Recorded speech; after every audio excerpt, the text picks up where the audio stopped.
जय श्री कृष्णा, राधे राधे। आज मैं आपके लिए ज्येष्ठ मास महात्म्य का 6वां अध्याय लेकर आई हूँ, जिसमें हम रंभाव्रत महात्म्य की आगे की कथा का श्रवण करेंगे। इसके पहले की प्रथम 5 दिन की कथा की वीडियो मैंने अपने चैनल की प्लेलिस्ट में अपलोड की हुई है, वहां से आप इन कथाओं का श्रवण कर सकते हैं। मैं इस वीडियो की डिस्क्रिप्शन में भी उनके लिंक दे दूंगी, वहां से भी आप उन सभी कथाओं को देख व सुन सकते हैं। ज्येष्ठ मास महात्म्य को सुनने के लिए रोज प्रातः काल यानी ब्रह्म मुहूर्त में उठकर स्नान करके स्वच्छ वस्त्र पहनकर भगवान श्री विष्णु जी का पूजन करना चाहिए और ज्येष्ठ मास महात्म्य की कथा सुननी चाहिए। मैं आपको प्रतिदिन प्रति अध्याय के हिसाब से 30 अध्यायों का श्रवण कराऊंगी। आओ अब कथा को प्रारंभ करते हैं। इसके पिछले अध्याय में हमने सुना था कि ऋषियों ने स्कंद से पूछा कि स्त्रियों के सौभाग्य के लिए ज्येष्ठ मास में कौन सा व्रत है और कौन सा दान है, यह भी कृपा करके बताइए। तब स्कंद जी ने शिवजी द्वारा पार्वती जी को बताई कथा के अनुसार ज्येष्ठ मास की शुक्ल पक्ष की तृतीया को किया जाने वाला रंभा व्रत बताया और उसका महात्म्य बताया। अब रंभा व्रत महात्म्य की आगे की कथा इस प्रकार से है। पार्वती जी कहने लगी कि हे प्रभु, इस व्रत का पूर्ण फल क्या है और किसने पहले इस व्रत को किया, कृपा करके बताइए। तब शिवजी ने कहा, त्रेता युग के पूर्ण होने पर किसी जगह दुर्जटी नाम का एक ब्राह्मण था। वह ब्राह्मणों के कुल में पूजित, धनी और अनेक बंधुओं से युक्त था, परंतु संतानहीन होने से दुखी होकर महान नियम में स्थित होकर अनेक व्रत तथा दानों को करता था। इस प्रकार व्रत आदि करते हुए बहुत समय के पश्चात उसको एक मनोहर कन्या उत्पन्न हुई। धीरे धीरे वह कन्या बड़ी होने लगी और विवाह योग्य हो गई।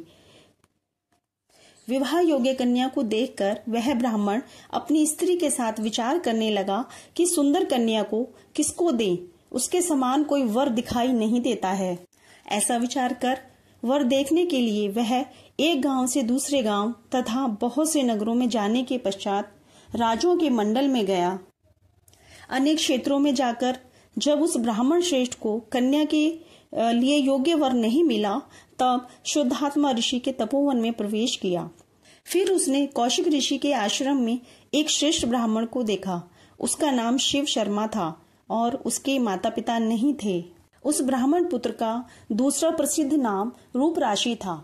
समस्त भूमंडल में उसके जैसा रूपवान और कोई नहीं था। इसी कारण से ऋषियों ने उसका नाम रूप राशि रख दिया था। दुर्जटी ने उन ऋषियों के पास जाकर अपना आशय प्रकट किया कि मैं अपनी कन्या का विवाह शिव शर्मा के साथ करना चाहता हूँ और क्योंकि वह आपके साथ रहता है, इसलिए आप उसे विवाह करने की आज्ञा दें।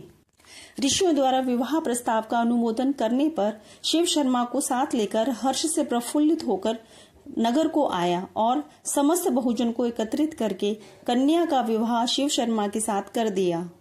विवाह के पश्चात चूंकि शिव शर्मा के माता पिता नहीं थे, तो उनको अपने पास ही रहने के लिए घर दे दिया, गोधन और अनेक प्रकार के भेंट दिए तथा दूसरे ब्राह्मणों को भी बहुत सी दक्षिणा दी। शिव शर्मा सहित सुशीला और गुणवती के साथ प्रपंच जनित अपूर्व सुख का आनंद करने लगा। इसके बहुत समय पश्चात काल से प्रेरित वह शिव शर्मा ब्राह्मण समिधा के निमित्त, समिधा यानी हवन की लकड़ियों को लेने के लिए वन को गया और उस वन में एक वृक्ष की छाया में जाकर बैठ गया। थक गया था तो वो वृक्ष की छाया में जाकर बैठ गया। उसी समय शिव शर्मा को एक अजगर आकर निगल गया और किसी ने भी इस कार्य को नहीं देखा। ऐसा करते करते सूर्य देव भी अस्त हो गए थे। सूर्य अस्त होने के पश्चात ससुर और स्त्री ने सेवकों को साथ लेकर मशाल जलाकर वन के समस्त स्थानों को देखा और सारी रात्रि खोज होती रही तथा सूर्योदय होने पर भी जब शिव शर्मा नहीं मिला तो वे निराश और दुखी होकर अपने घर चले आए। अब वह पतिव्रता गुणवती कन्या अपने पिता के घर में शोकाकुल होकर रहने लगी और नित्य देवता के पूजन में रत रहने लगी। इस तरह से कई दिन बीत गए। तब एक दिन देवयोग से वहां पर नारद जी आ गए। गुणवती ने विधिवत नारद जी का पूजन किया और बार बार उनको प्रणाम करने लगी।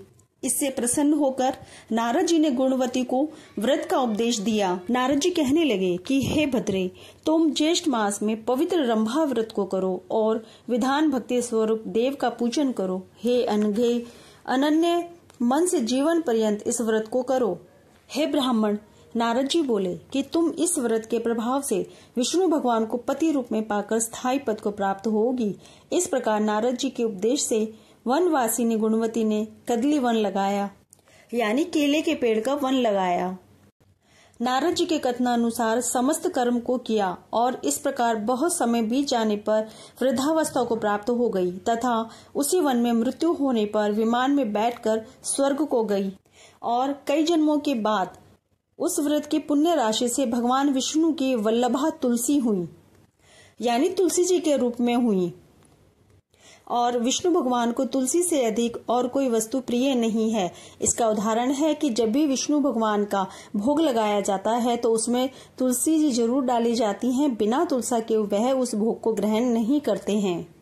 तो हे ब्राह्मणों, इसी व्रत को श्री शिव जी की आज्ञा से पार्वती जी ने किया और इसी व्रत के प्रभाव से पार्वती जी श्री शिव जी की अति प्रिय हुई।